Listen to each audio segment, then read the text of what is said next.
Welcome to கடலை முட்டாய் கதைகள். ஒரு ஊர்ல ஒரு பாம்பு மாமா இருந்தாராம்.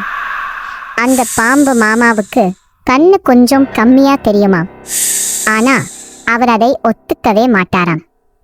ஒரு நாள் பாம்பு மாமாவுக்கு ரொம்ப பசிச்சதாம். அப்போ தூரத்துல ஒரு கருப்பு கலர்ல நீளமா ஏதோ ஒண்ணு கிடந்துச்சாம். ஆஹா, இன்னைக்கு நமக்கு ஒரு பெரிய கருப்பு பாம்பு சாப்பாடு ரெடி அப்படின்னு நினைச்சிட்டு மெதுவா ஊர்ந்து போய் அந்த கருப்பு பாம்பை சுத்தி பிடிச்சிட்டாராம்.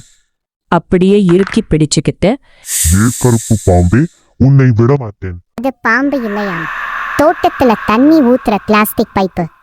பாம்பு மாமா கடிச்ச உடனே அந்த பைப்புல இருந்து தண்ணி பிச்சுன்னு பாம்பு மாமா மூஞ்சிலேயே அடிச்சது பாருங்க. பாம்பு மாமா பயந்து போய், ஐயோ, கருப்பு பாம்பு என் மேல விஷத்தை கக்குதே, யாராவது காப்பாத்துங்க அப்படின்னு கத்திக்கிட்டே ஓடி ஒரு மரத்துல டக்குன்னு போய் முட்டிக்கிட்டாரு. இதை பார்த்துட்டு இருந்த ஒரு குரங்கண்ணன் சிரிச்சுக்கிட்டே வந்து ஒரு பெரிய கண்ணாடி கொடுத்துச்சான். இந்தாங்க பாம்பு மாமா, அப்போதான் எது பாம்பு எது பைப்புன்னு தெரியும் சொல்லிச்சாம். பாம்பு மாமா அந்த கண்ணாடியை போட்டுட்டு பார்த்தாராம். அப்போதான் அவருக்கு தான் செஞ்ச தப்பு தெரிஞ்சது. ஹீ ஹீ என்ன அசட்டு சிரிப்பு சிரிச்சுக்கிட்டே கண்ணாடி போட்டுட்டு பாம்பு மாமா ஸ்டைலா ஊர்ந்து போயிட்டாராம்.